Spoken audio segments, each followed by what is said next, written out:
Moni abwezi nonse okondedwa kwina kulikonse kumene muli mu dzina lopambana la Ambuye Yesu Khristu.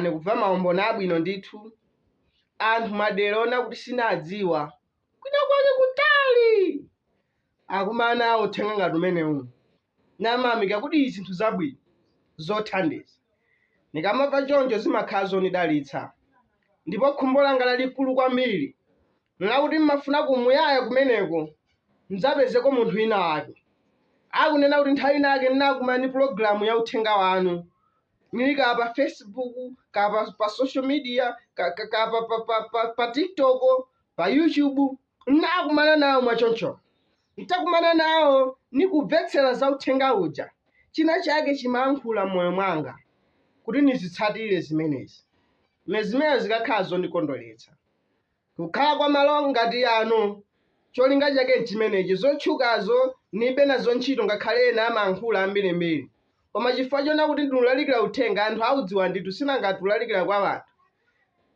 ndalama ulo imodzi sinadyepo uthengawo ni waulere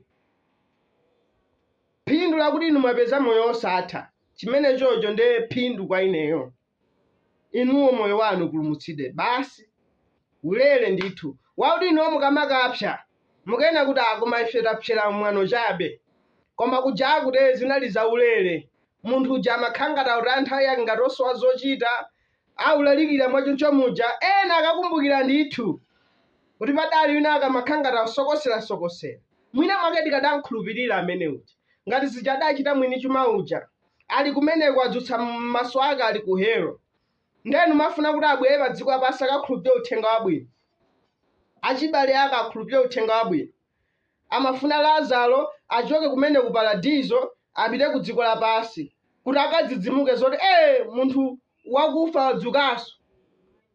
Aleluya. Koma ayi ndithu Mulungu ali na aneneri ake.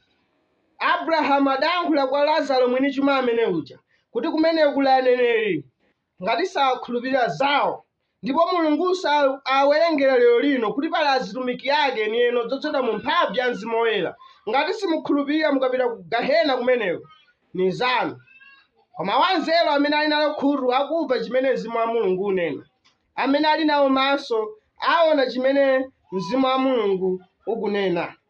Haleluya. Mosataya nthawi tiwerenge Bible athu ku Yohane 14 verse 26. Yohane 14 verse 26 Bible likuti koma Nkhosweyo Mzimu Woyera amene Atate adzamtuma m'dzina langa iyeyo adzaphunzitsa inu zonse nadzakumbutsa inu zinthu zonse zimene ndinanena kwa inu.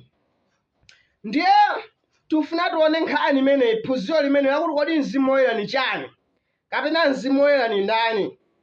Chifukwa kuli neno ndithu pafupifupi wina aliyense adalimva ku dziko la chipembedzo ili amalalikira Mzimu Woyera Mzimu Woyera Mzimu Woyera Mzimu Woyera koma ambiri ngakhale amalalikira za zimenezo samudziwa Mzimu Woyera kuti ni chani.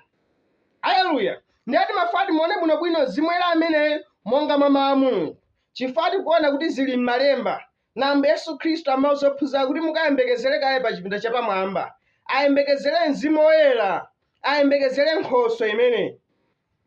Haleluya. Akuti imene ikabwera idzawaphunzitsa zinthu zonse zimene iye Ambuye Yesu Khristu adauza. Mzimu Woyera akabwera adzaphunzitsa vesi ina akuti adzakumbutsa vesi ina akuti adzauzanso zinthu zimene zidzachitika kutsogolo. Mwana chimene Mzimu Woyera amene amachita ndiye tikhoza kuona kuti ni chinthu cha moyo. Mzimu Woyera ni munthu wa mzimu munthu wa Ambuye Yesu Khristu ni munthu ndithu wa Ambuye Yesu Khristu wa mzimu amene amabwera mwa munthu okhulupirira. Haleluya. Mulungu akakhulupirira munthu akakhulupirira Ambuye Yesu Khristu Mulungu potsimikiza chikhulupiriro cha munthu umeneyo amayika munthu wa Mzimu Woyera mkati mwa moyo wake mumtima mwake mwa ubatizo wa Mzimu Woyera. Mzimu Woyera mwachidule ni chimene alili silingaliro labwino chabe monga mmene anthu amaganizira. Nabvako ena nuchitira umboni uko auti Mzimu Woyera ni lingaliro labwino chabe munthu kakhala ni lingaliro labwino ndiye kuti ni Mzimu Woyera. Situkane zoti Mzimu Woyera akabwera amapeka lingaliro labwino koma Mzimu Woyera si lingaliro labwino chabe. Mdierekezi ena amati mdierekezi ni lingaliro loyipa chabe. Ayi, mdierekezi ni munthu weniweni wa mzimu. Ndipo Baibulo litsoka mtunda ndi nyanja chifukwa iwatsikira kuti kumeneko ndiye lingaliro silingangotsika. Ayi, Satana ni munthu wa mzimu, amapanga mapulani, amapanga device njira zoti athane ni mtundu wa anthu. Ni wochenjera kwambiri, monganso mmene Mzimu Woyera ni munthu wa mzimu. Haleluya! Munthu ameneyu amaphunzitsa, chifukwa kuti akabwera adzatiphunzitsa. Amatha kuphunzitsa mawu a Mulungu kuti kachitidwe koyenera aka pa zinthu. Haleluya! Amakukumbutsani kuti paja ndinakuwuzani zakuti zimene mawu a Mulungu akutiuza amatikumbutsa, komanso amatiuza zinthu zatsogolo zimene zidzachitika. Chifukwa chake Baibulo lili buku lokamba zinthu zakutsogolo, chifukwa lidalembedwa ndi Mzimu Woyera. Chivumbulutso amene akukamba zinthu zambirimbiri zoti zichitike kutsogolo. Ndiye Mzimu Woyera amene akabwera kumpingo, akabwera kwa anthu, amapatsa chisomo, amaululira zinthu zimene zitachitike kutsogolo. Ndipo akakhadi iyeyu Mzimu Woyerayo zinthu sizilephera, olo kamodzi, olo kadoti, zimachitika ndendende. Haleluya! Chifukwa Mzimu Woyerayo ni munthu wa mzimu. Tilimodzi silingaliro labwino chabe. Tatiye tionenso ni Yohane 14 verse ya 16. Baibulo likuti ndipo ine ndidzapempha Atate ndipo adzakupatsani inu Nkhoswe ina kuti akhale ndi inu ku nthawi za nthawi. Haleluya! Akuti Atate adzatipatsa Nkhoswe ina amene adzakhala ndi ifeyo. Tsono ngati akutipatsa lingaliro ngangotipatsa chabe, akatipatsa ife Nkhoswe imeneyo adzakhala ndi ife ku nthawi za nthawi. Chifukwa Ambuye Yesu Khristu akuti sindidzakusiyani inu nokha mpaka na malekezero a dziko lapansi. Chifukwa chiyani? Iyeyo amabwera mwakukhulupirira mwa Mzimu Woyerawo, ni munthu wa mzimu, ni Mulungu mwini wake amene amakhala mu mitima mwathu. Vesi yake ya 13.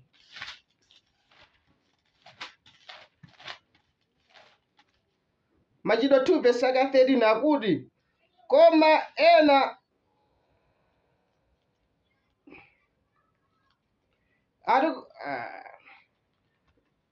Haleluya! Pamene mafani werengeni pamenepa ni Mzimu Woyera akuyankhula. Akuti ndilekanitsereni ine Paulo ni Barnaba. Mzimu Woyera akuyankhula kusonyeza kuti ni munthu ndithu. Tilimodzi nambo Yesu Khristu atapita kumwamba, anabwereranso pano pa dziko lapansi. Kubwerera kumeneku sanabwere muthupi ngati lijali ayi, koma anabwera mwa mzimu. Pa chipinda cha pamwamba chija linabwera ngati lawi la moto, kenako anadzigawagawa. Haleluya! Nakhala pa onse amene adali mmene muja 120 kulowa mwa iwo ajawa. Ndiye Ambuye Yesu Khristu adabwera kudzakhala mwakukhulupirira. Tilimodzi akakhala mwakukhulupirira sitikhalanso ife tikuganiza koma amakhala iye akuganiza. Sitikhalanso ife tikuchita koma amakhala iye Ambuye Yesu Khristu akuchita. Amakhala iye akulankhula. Chifukwa chimenechi anthu ationa amachitira umboni kuti koma uyudi ni Mkhristu weniweni. Chifukwa chiyani? Aonamo Yesu Khristu mwa ifeyo. Haleluya! Anthu amene adambotchedwa Khristu oyamba ku Antiokeya kumeneko adapatsidwa dzina limene chifukwa chakuti mene amachitira, mene amakondera, mene amakhalira amangofanana ndendende ni mmene Ambuye Yesu Khristu amachitira. Chifukwa chiyani? Mzimu wa Khristu udali mwa iwowo. Haleluya! Mene Stefano atagendedwa muja ndi miyala akufa, ananena kuti Atate musawerengere mphulupulu yawo, monganso mmene Ambuye Yesu Khristu adachitira pa mtanda paja. Chifukwa chiyani? Anali mzimu omwewo umene udali mwa Khristu uli mwa Stefano. Ndiye mwa Ambuye Yesu Khristu mzimu umenewu unali 100% opanda malire. Pamene mwakukhulupirira ife timaulandira mzimu umenewu ndi measure yosiyanasiyana. Tilimodzi koma ni Mulungu amene ali mwakukhulupirira. Ndiye Mzimu Woyera mwachidule chimene ali ni Mulungu.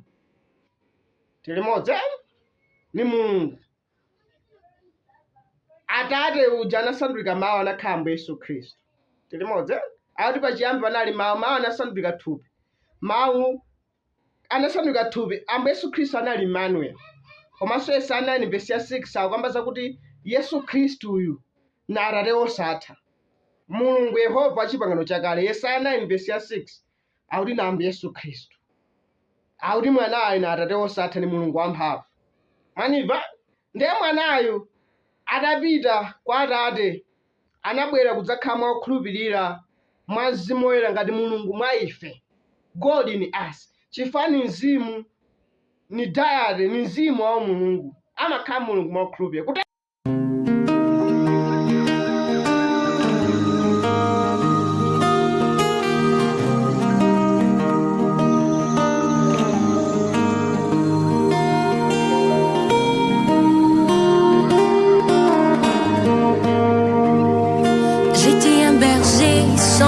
Aucune force, mais je tuais un lion.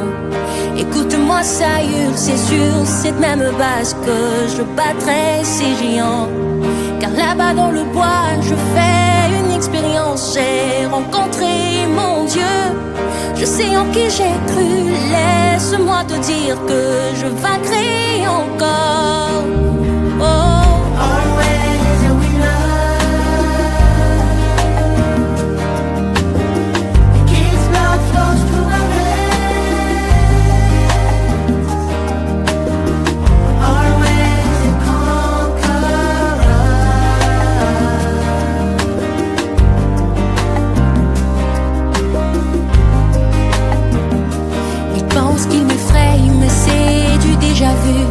Je le vaincrai encore. L'armure des Saül, je n'en ai pas besoin. J'ai choisi ma lance-pierre. Car là-bas dans le bois, je n'avais pas d'armure. Mais je tuais un ours. Sa grâce est sur moi, il ne m'a jamais quitté. Oui, je vaincrai encore. Oh, oh. La défaite n'est pas mon nom. Moi je combats dans la victoire. His grace is upon me. Always a conqueror.